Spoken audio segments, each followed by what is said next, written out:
In the previous video, we provided a general introduction, and in this video we specifically discuss the possibilities the portrait offers for starting a story. The biggest problem when we have to come up with a story is usually, I don't know what to write. I'm familiar with that problem. For the exhibition making course I developed years ago, I met the same problem. I don't know how to set up an exhibition. Well, my solution was to start by placing an object on the table, like glasses. Then I asked students to write down 50 questions about that object. In the beginning, they had no idea, till they start finding questions. Not 50, but hundreds. For these activities, we're using the same principle. To investigate and create a story, you need questions, not answers. The questions drive the progress. Answers are precisely the point where investigations ends.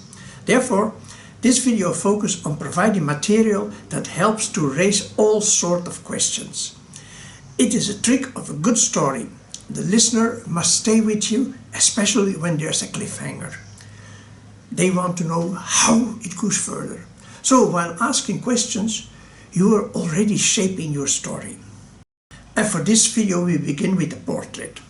Starting with a portrait is something very special because a portrait is in general a close-up view. This gives us at least 3 investing possibilities. First, the obvious option is to zoom in on the person. Second, we can start with that person and then fill in the surroundings from the portrait. But there's also an interesting option of starting with what's called a wide shot. This means describing the surroundings and the situation, and then arriving at the portrait from there, after which we can always zoom in or out. When you start telling your story, you already see the portrait. The reader doesn't, but you can also introduce the portrait later, which can make it even more exciting. So let's have first a closer look at the portrait. What are the characteristics of a portrait? The purpose of a portrait is to uniquely capture the likeness, the character and expression of the person portrayed. So not every painting featuring a person is a portrait. But what constitutes a unique likeness? Many people will immediately recognize Obama, even though we can't see his face. Is this a portrait or not? Well, the portrait is usually centered on the two-dimensional area, which is flat. You can leave the face flat, or by playing with light and color, it becomes more and more lively. The interesting thing about the portrait is that it shows the exterior. If we compare it to a regular photo, a photo shows everything, while an artist leaves things out or emphasizes certain aspect. And thus the subject comes more and more to life and gives more character. And that is what helps you to create a story, leaving things out and highlighting others. We'll come back to this later when we discuss the subject. But we'll start by looking at how a portrait is presented on the surface using elements such as style, light, background, color and so on.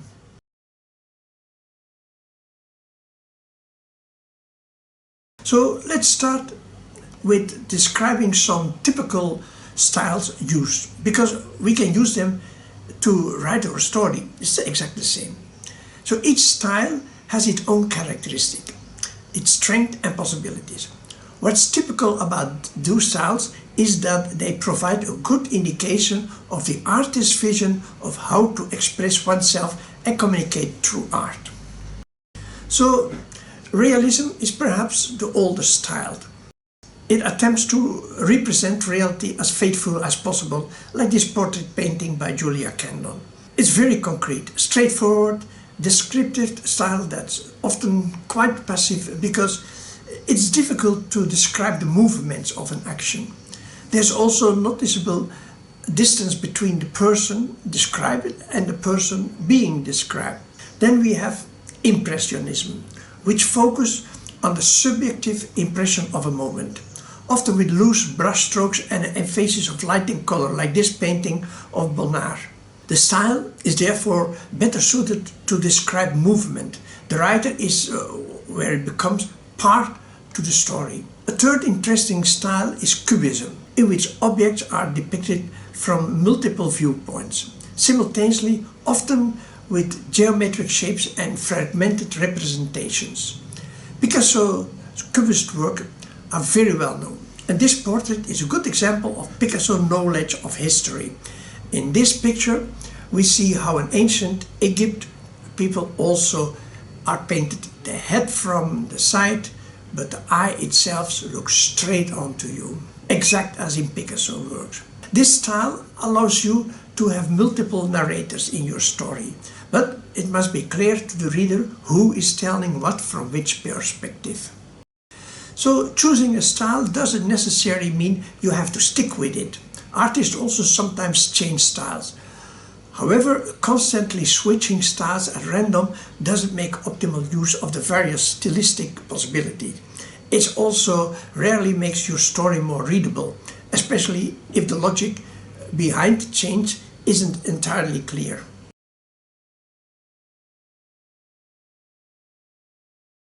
Before discussing the portrait itself, let's consider how it can be presented on the surface. This is a bit like when you conceive a storyline. How do you embed it? What else do you write so the storyline doesn't become something like, and then he went, and then she went, after which he went, and so did she. And this continues for a few pages. Providing some background information makes it more readable. Yeah, the water kept rising. He couldn't stay here. By choosing an even more descriptive style, you can convey what's about to happen in a completely different, often indirect way, like, the weather forecast had predicted rain all day, but that all that water meant for the entire day will come down in 2 hours. Just like in a restaurant where they serve the appetizer, the main course, the dessert, and all at the same time. Well, he wondered whether he should go out or put on a swimming trunk. So, I'm not a good writer. Not only the chosen style, but also the various material used have their own characteristics and possibilities. The work can be very finely painted with fine brushes, or more rarely with larger brushes, or even what is called the knife. However, it will be beyond the scope of this article to discuss all of this. Fortunately, a great deal of information about this is easily found online. So, regardless of the material used, the way the background is painted has a significant influence. Let's look at some portraits and see the effect of the background. Here we see two different backgrounds. The first one from Julia Condon we saw already. The other one is from Bonneguet y Benezia. Very bare and very chaotic, but well suited for the style. In a story, we can work in exactly the same way, describing the person very precisely. Like, it was striking that her nose divided the face very symmetrically, or the opposite. Also, the middle of her face, her nose was not dominant at all, merely an indication. This description from the previous paintings. So, Aurora painting often conveys more character and depth. As we see here, the boy is painted by Jane French. And you see the big difference between those two paintings. That character can be further accentuated by the background, which can be used intensively or not. When light colors are used, the portrait remains relatively calm. But as soon as you darken the background, as in this painting of Maria Bobrieva, the face suddenly becomes much more vibrant. A kind of tension is created, and that is difficult to define. Well, you can also exaggerate like Jenny Saville, and then the background becomes so dominant that you barely can see the portrait anymore. And ultimately the portrait can become part of the story that is told through the background. as in these self-portraits by my father painted over the years. So how the background can influence the subject character has everything to do with light. Light is essential for a painting. Without it, nothing can be seen. Only when we use light source, can that light be reflected by the paint or the bare canvas. Red paint reflects the red light waves. White reflects everything and black reflects nothing, except if black paint is not truly black. In that case we can get different shades of black. And you can write a book about that. Looking at an average portrait, we see two types of lighting. The light on the subject themselves, which is spotlight and creates sharp shadows. And then the light in the background, which is usually a flute, a very diffuse light that doesn't draw too much attention, but it's necessary to create depth and bring the subject forward, as here Rembrandt did here. This technique is also perfectly suited for use in your story. If you are discussing the main character in the main storyline, for example, you write in great detail. However, if you're describing something that only serves to advance the storyline, you just use a more descriptive language. So you can do an incredibly amount with light. As I learned when I worked as a theater technician, there too are frontal light subverts the highlight faces, overall lighting to set the mood of the scene, and top lighting to separate the figure from the background, using light from above. The principle of top lighting is also used in painting to separate the figure from the background. Here are a few examples that clearly demonstrate difference. There are two paintings with no top lighting. This one is AI generated and this one is from Ella Loise. And here we have two with top lighting. The first one is from René Tweehausen and the other one is from Jennifer Koning. The idea of top lighting separating the figures from the background is also familiar in storytelling, namely in the figure of a narrator. The narrator can be present constantly but occasionally, briefly, to create space. Interesting, when we have two completely identical painted faces, the color of the background will cause us to perceive them different, as we can see in this series of Stefan Segers. Green and blue are cool colors, while pink and yellow are warm colors. You use this in the store as well, especially when you first introduce a character. The way you describe them is incredibly efficient, and that's exactly the same as what happened with the background color. So for example, when you write, yeah, Charles was, he was a really awful man, yeah. He was very, very rich, yeah. Well, it was no problem for him to finance the construction of that hospital. Yeah, of course, he got so much money. Alex was a very sociable man, a very amiable person. No one understood why he murdered his wife. Well, because of those adverbs, people will generally find Alex much more sympathetic than Charles. That's how background colors work. So much for how a portrait can be presented on a plane. There's obviously much more to say, but those are already quite a few perspectives. Many illustrators keep a detailed log of everything they encounter in the text of the story and what they might use later or what they need to consider.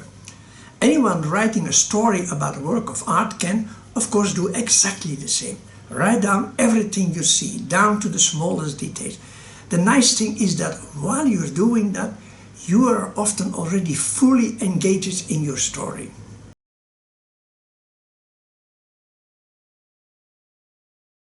People are different because no one is perfect. This deviation from perfection is used in visual art to emphasize the subject's personality and to create layers of tension. Those who paint a portrait daily have developed an eye for this. For others, there are tools. Because the more we see, the more we can use in our story. Sometimes you feel like your story is getting too boring, and then describing something can help. Like, yeah, he's rubbing his nose again, but that little big nose didn't get any longer. The first thing we always notice about a face are the eyes and the mouth. That was probably also the first thing we saw when we opened our eyes at birth. We couldn't see clearly yet, but both the eyes and the mouth moved, and we didn't notice that. The focus on the eyes and mouth remained. Young children can hear what you're saying just by looking at your mouth. For fun, while the mouth was saying something, they played different words, and the children responded immediately. They saw that the lips were saying something different than what they heard. It was very strange to them. After years of focusing on the eyes and mouth, we still are doing so. Those are the most important points in the face. The rest follows later.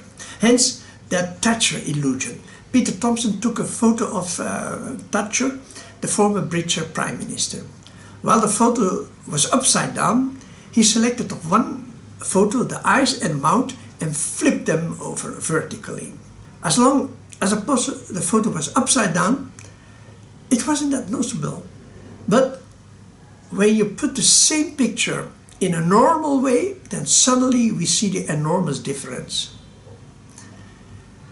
Yeah, of course, the face is much more than that. And depending on our culture and background, we will appreciate those differences more or less.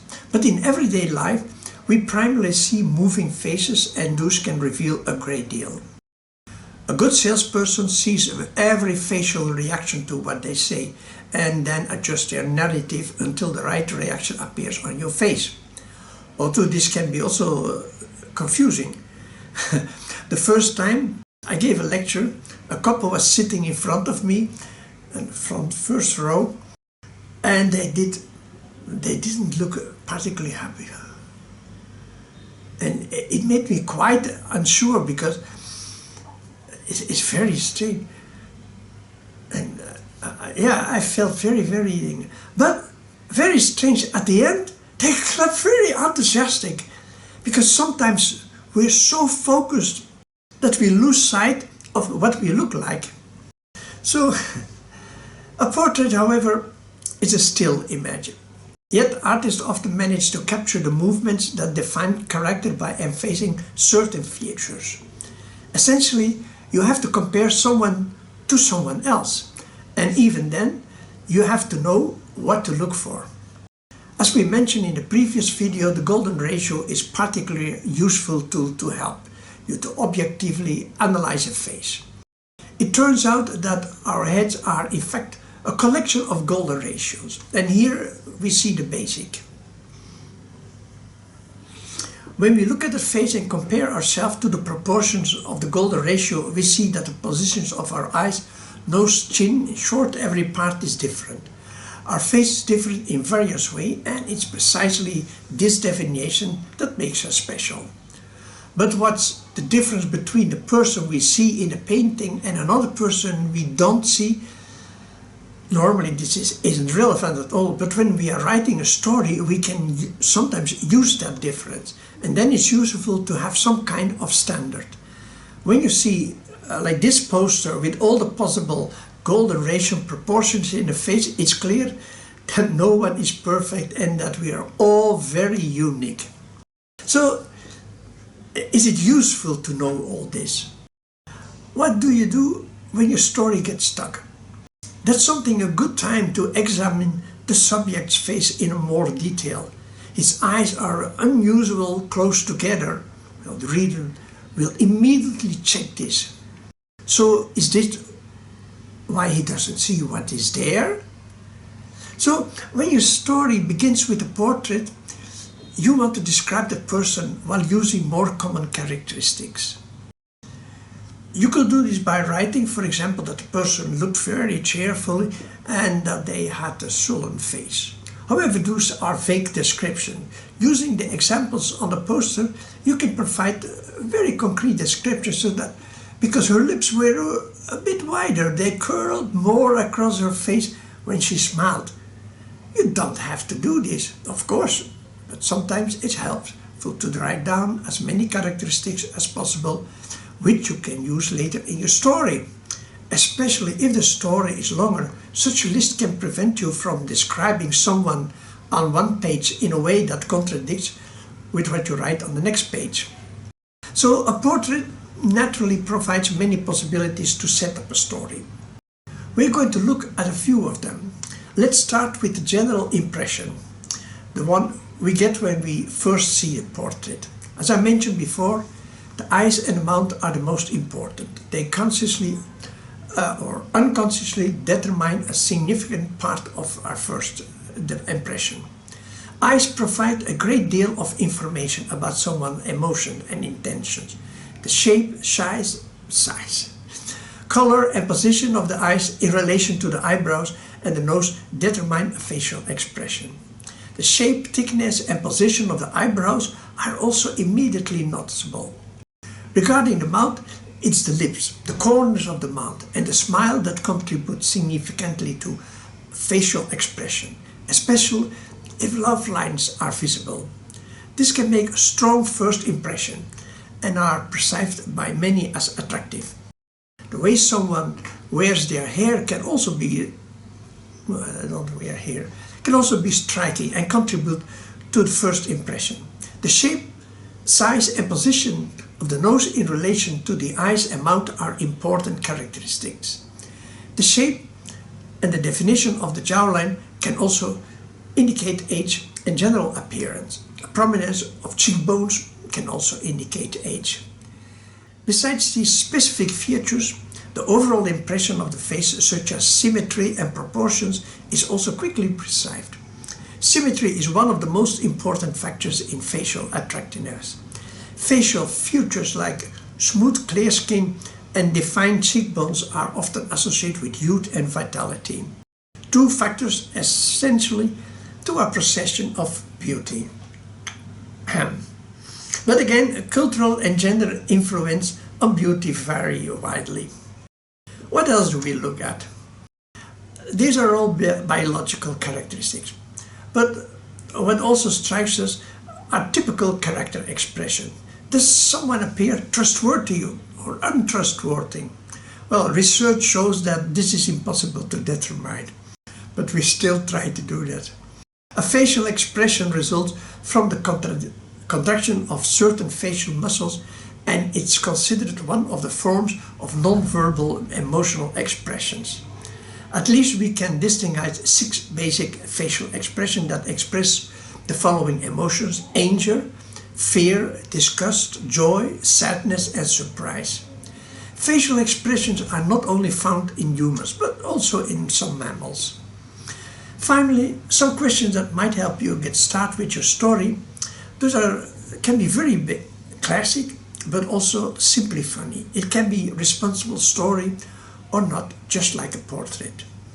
When we look at the overall picture, we get an idea of what the subject's world might look like. To write the story, we can look at the surroundings from the portrait interaction. The surroundings can have a very strong influence, and then the subject is passive. The subject can have a very dominant influence on the surroundings. We can have the subject engage in a conversation with the surroundings, with themselves. We can put ourselves in the subject's shoes. What might they be wondering? The subject can engage in a conversation with somebody who isn't there. A portrait can also be the beginning of a story that is not about the portrait but still begins from the portrait. So I hope you found the video interesting and that you have enough material to start writing your story. The next video is about landscapes. It always takes me a while, but if you subscribe, you help us and you'll see when it's finished.